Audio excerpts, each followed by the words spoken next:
नमस्कार दोस्तों, एग्जाम सारथी YouTube channel में आप सभी का स्वागत है। दोस्तों, इस वीडियो में हम एसबीआई क्लर्क प्रीलिम्स 2021 का कंप्लीट एनालिसिस देखने वाले हैं और वीडियो के आखिर में देखेंगे कि एक्सपेक्टेड कट ऑफ क्या रह सकती है, स्टेट वाइज कट ऑफ क्या रह सकती है और कैटेगरी वाइज कट ऑफ क्या रह सकती है। तो जानने के लिए वीडियो में बने रहिए। दोस्तों, सबसे पहले बात करते हैं एसबीआई क्लर्क 2021 की। तो ये लगभग 5,454 पदों के लिए, यानी इतनी वैकेंसीज के लिए ये रिक्रूटमेंट हो रहा है। हालांकि पद पिछले वर्ष की तुलना में कम है, तो कट ऑफ में थोड़ा परिवर्तन देखने को मिलेगा। जो प्रीवियस ईयर की कट ऑफ है उससे कट ऑफ में परिवर्तन देखने को मिलेगा। इसके अलावा जो पेपर का लेवल रहा अलग अलग शिफ्ट्स का, जो कि 10 जुलाई से लेकर 13 जुलाई तक 4 अलग अलग शिफ्ट्स का हर दिन जो पेपर हुआ है, उसके लेवल को देखते हुए नंबर ऑफ कैंडिडेट्स जो एग्ज़ाम में अपियर हुए, उन सब को एनालिसिस करने के बाद एक एक्सपेक्टेड कट ऑफ हम देखेंगे जो स्टेट वाइज अलग अलग वेरिएशन उसमें देखने को मिलेगा। तो दोस्तों, सबसे पहले बात करते हैं एग्ज़ाम के पैटर्न की।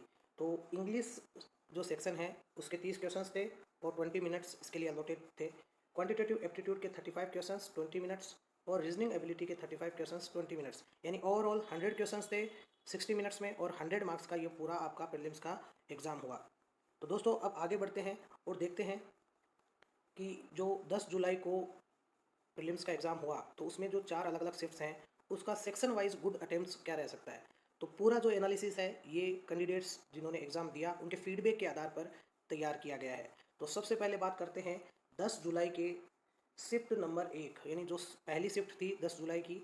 इसमें सेक्शन वाइज गुड अटेम्प्ट्स देखें तो इंग्लिश लैंग्वेज में 22 से 24 अगर आपने अटेम्प्ट किए हैं और without negative marking. Good attempt का मतलब ये है कि आपने बिना नेगेटिव किए जितने क्वेश्चंस बिल्कुल सही किए हों वो आपके गुड अटेम्प्ट्स में माने जाते हैं।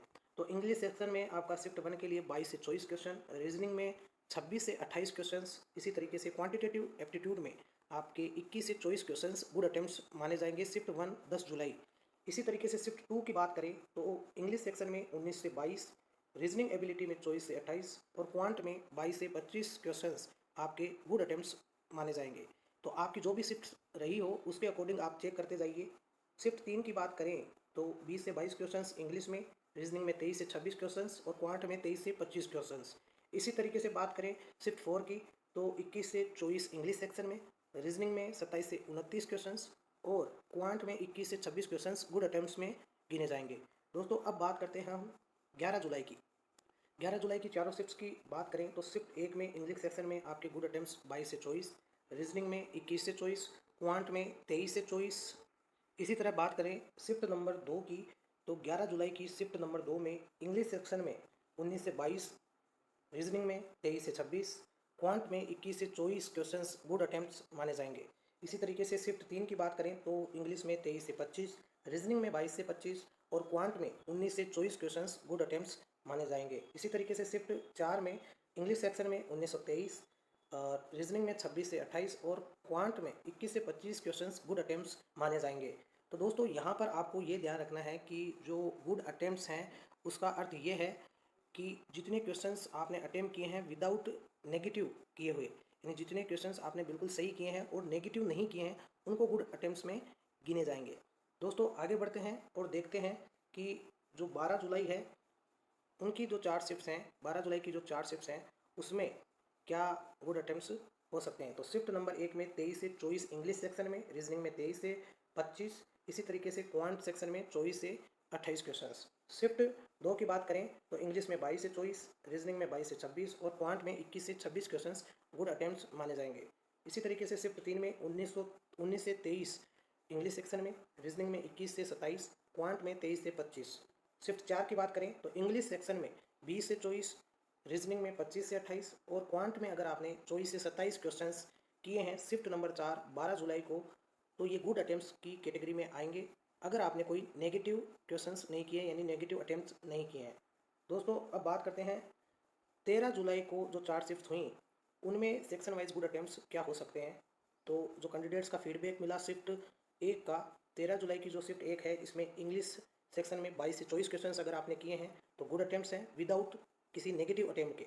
इसी तरीके से रीजनिंग एबिलिटी में 21 से 24 और पॉइंट में 23 से 25 क्वेश्चंस गुड अटेम्प्ट्स में गिने जाएंगे। शिफ्ट 2 की बात करें तो इंग्लिश सेक्शन में 19 से 22, रीजनिंग में 23 से 26, क्वांट में 21 से 24 क्वेश्चंस अगर आपने किए हैं तो गुड अटेम्प्ट्स में आपके ये माने जाएंगे। शिफ्ट 3 की बात करें तो इंग्लिश सेक्शन में 23 से 25, रीजनिंग में 22 से 25 और क्वांट में 19 से 24 गुड अटेम्प्ट्स माने जाएंगे। शिफ्ट 4 की बात करें तो इंग्लिश में 19 से 23, रीजनिंग में 26 से 28 और क्वांट में 21 से 25 क्वेश्चंस गुड अटेम्प्ट्स की कैटेगरी में माने जाएंगे। तो आपने अपनी अपनी शिफ्ट्स के अकॉर्डिंग देख ही लिया होगा कि कितने आपने अटेम्प्ट किए हैं, आपने गुड अटेम्प्ट्स में कितने क्वेश्चंस किए हैं, कितने नेगेटिव अटेम्प्ट्स आपने किए हैं, तो उसके अकॉर्डिंग आप मैच कर सकते हैं। दोस्तों अब आगे बढ़ते हैं और यहाँ पर हम देखते हैं कि जो ओवरऑल 10 जुलाई से लेके 13 जुलाई की जो अलग अलग शिफ्ट्स हैं उनके गुड अटेम्प्ट्स क्या रहे। तो अभी तक हमने सेक्शन वाइज गुड अटेम्प्ट्स देखे और साथ ही अब देखेंगे ओवरऑल जो गुड अटेम्प्ट्स है और जो पेपर का लेवल रहा अलग अलग शिफ्ट्स का। तो सबसे पहले बात करते हैं जो 10 जुलाई की शिफ्ट 1 है, इसमें ओवरऑल गुड अटेम्प्ट्स अगर आपने 69 से लेके 76 क्वेश्चंस किए हैं विदाउट किसी नेगेटिव अटेम्प्ट के, तो आप कट ऑफ को क्लियर कर सकते हैं। ये गुड अटेम्प्ट्स की कैटेगरी में आप आ रहे हैं। और इस शिफ्ट का जो लेवल ऑफ एग्ज़ाम है वो ईजी टू मॉडरेट था। इसी तरीके से शिफ्ट 2 का अगर आपने 71 से 75 तक क्वेश्चंस किए हैं तो ये गुड कैटेगरी में आपके गुड अटेम्प्ट्स ये माने जाएंगे और इजी टू मॉडरेट इस पूरे शिफ्ट का लेवल रहा। दोस्तों यहाँ पर ये देखकर घबराने की जरूरत नहीं है कि अलग अलग शिफ्ट में गुड अटेम्प्ट्स अलग अलग है। जब नॉर्मलाइजेशन होगा तो सबके नॉर्मलाइज्ड मार्क्स आएंगे, तो आप अपनी शिफ्ट के अकॉर्डिंग अपने गुड अटेम्प्ट्स मैच कर सकते हैं। दूसरी शिफ्ट में कम रहे या ज़्यादा रहे इस पर आपको ध्यान नहीं देना है। शिफ्ट 3 की बात करें तो अगर आप शिफ्ट 3 में थे जुलाई 10 की, तो 69 से 74 क्वेश्चंस आपके गुड अटेम्प्ट्स में हैं। इतने क्वेश्चंस तो आपको बिना किसी नेगेटिव अटेम्प्ट के करने ही चाहिए थे कट ऑफ क्वालिफाई करने के लिए। बाकी नॉर्मलाइजेशन होगा तो उसमें मार्क्स आपके नॉर्मलाइज होकर ही जारी होंगे। इसी तरीके से इसका जो लेवल रहा शिफ्ट 3 का वो इजी टू मॉडरेट रहा। शिफ्ट 4 की बात करें तो गुड अटेम्प्ट्स 63 से 68 और लेवल ऑफ दी पेपर था इजी टू मॉडरेट। दोस्तों अब आगे बढ़ते हैं और देखते हैं कि जो 11 जुलाई की 4 शिफ्ट्स थी इनका ओवरऑल गुड अटेम्प्ट्स क्या रह सकता है। तो शिफ्ट 1 का अगर आपने 11 जुलाई को दिया है तो good attempts 65 to 70, level of the exam easy to moderate category में। इसी तरीके से शिफ्ट 2 की बात करें तो good attempt 68 to 72, level of the exam easy to moderate. और इसी तरीके से शिफ्ट 3 में अगर आपने एग्जाम दिया है 11 जुलाई को तो गुड अटेम्प्ट्स आपके 70 to 73, level of the exam easy to moderate. इसी तरीके से शिफ्ट 4 में 69 टू 73 गुड अटेम्प्ट्स और level of the exam easy to moderate. अगले 12 जुलाई की बात करें तो इसमें शिफ्ट 1 में good attempt 69 to 71, level of the exam easy to moderate. Shift number 2 में 66 टू 69 इजी टू मॉडरेट। इसी तरीके से शिफ्ट 3 में 70 से 74, level of the exam easy to moderate. Shift 4 में good attempt 67 to 71, level easy to moderate. दोस्तों आपको ऐसा लगता होगा कि सारे ही जो शिफ्ट्स हैं इनका जो लेवल है वो इजी टू मॉडरेट क्यों बताया जा रहा है। तो दोस्तों बहुत सारे ऐसे अभ्यर्थी होते हैं जो कि काफ़ी फ्रेशर्स होते हैं, उनके लिए जो शिफ्ट्स हैं उनकी जो शिफ्ट रही होगी वो हो सकता है कि वो उसको टफ बता रहे हों।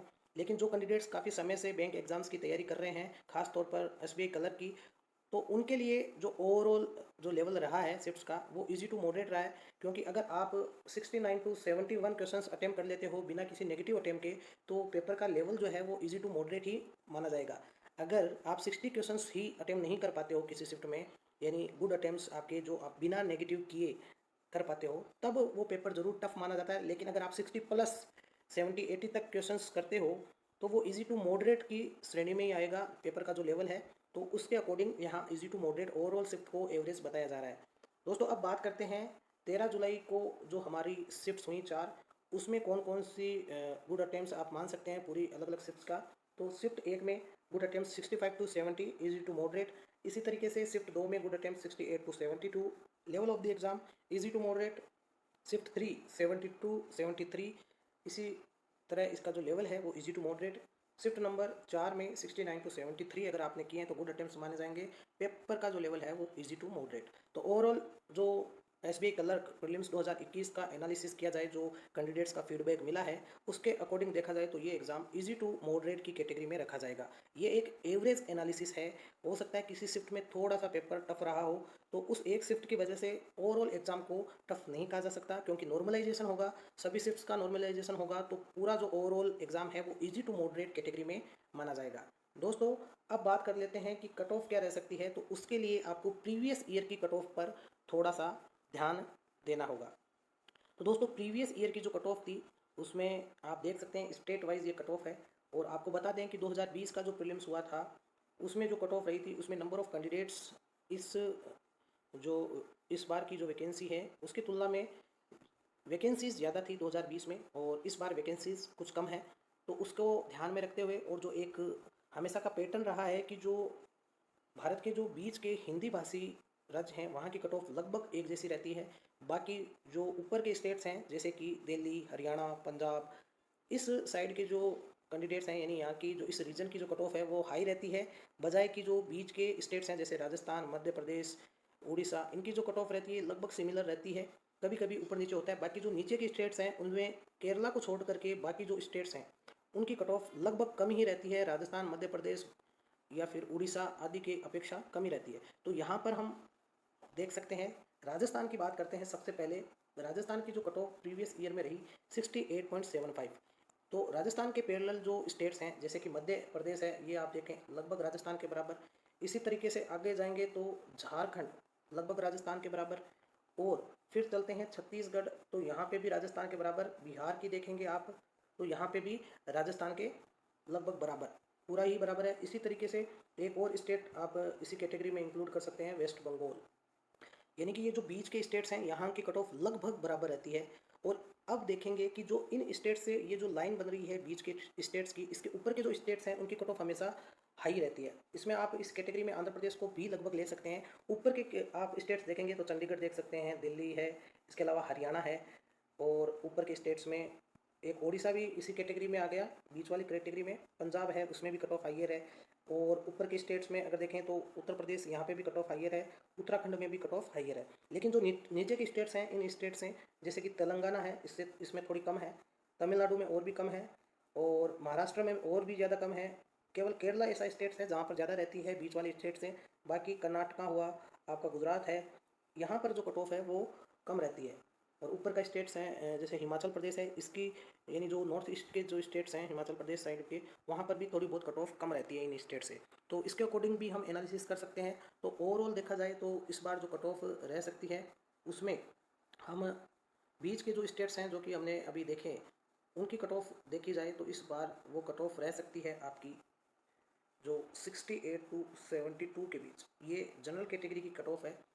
तो इसके अकॉर्डिंग आप देख सकते हैं, यानी हम बता रहे हैं राजस्थान, मध्य प्रदेश, ओडिशा, इसके अलावा आंध्र प्रदेश, वेस्ट बंगाल, इनकी कट ऑफ लगभग 68 टू 72 के बीच में रहने वाली है जनरल कैटेगरी की। ओबीसी की अलग अलग स्टेट्स में अलग अलग रहती है, हालांकि ज़्यादातर स्टेट्स में ओबीसी की कट ऑफ लगभग जनरल कैटेगरी के बराबर सी रहने लगी है आजकल। और एससी की कैटेगरी की कट ऑफ है वो अलग अलग स्टेट्स में अलग अलग है, उनकी अकॉर्डिंग, उनकी पॉपुलेशन, नंबर ऑफ फॉर्म्स जो अप्लाई किया है उसके अकॉर्डिंग। तो राजस्थान स्टेट की बात करें तो यहाँ पर एससी की कट ऑफ है वो 57, 55 से 58 के लगभग, यानी 10 मार्क्स ओबीसी जनरल कैटेगरी से कम रहने वाली है। और एसटी की उससे थोड़ी कम रहने वाली है अगर राजस्थान स्टेट की बात करें। बाकी अलग अलग स्टेट्स में अलग अलग उसका सिनारियो है। तो आप प्रीवियस ईयर की जो कट ऑफ है उससे आप तुलना कर सकते हैं कि इस बार जो कट ऑफ है वो प्रीवियस जो कट ऑफ थी राजस्थान की जैसे 68.75 उसी की रेंज में आ रही है। तो जो प्रीवियस कट ऑफ है उसके लगभग आप थोड़ी थोड़ी कट ऑफ कम करके या उसके आसपास की कट ऑफ आप मान सकते हो, क्योंकि इस बार नंबर ऑफ वैकेंसीज कम है तो कट ऑफ यही रह सकती है या इसमें थोड़ा सा इंक्रीज देखने को मिल सकता है। तो लगभग यही कट ऑफ रहने वाली है। यानी बीच के जो स्टेट्स हैं राजस्थान, मध्य प्रदेश, उड़ीसा, आंध्र प्रदेश, वेस्ट बंगाल, यहाँ की कट ऑफ लगभग 68 टू 72 के बीच में रहने वाली है। और जो जितने भी ऊपर के स्टेट्स हैं इससे उनकी कट ऑफ जो है वो 70 टू 75 के बीच में रहने वाली है। और जो नीचे की स्टेट्स हैं उनकी कट ऑफ जो है कम रहने वाली है, लगभग आपकी 57 टू 65 के बीच में आपकी कट ऑफ रहने वाली है। केवल एक जो केरला स्टेट है, इसकी केरला की कट ऑफ जो है वो 70 प्लस जा सकती है। तो दोस्तों ये था एसबीआई कलर प्रीलिम्स 2021 के लिए पूरा एनालिसिस वीडियो। अगर वीडियो पसंद आया हो तो इसे लाइक करें, शेयर करें, साथ ही ऐसे ही वीडियोस के लिए हमारे चैनल को सब्सक्राइब करें। धन्यवाद।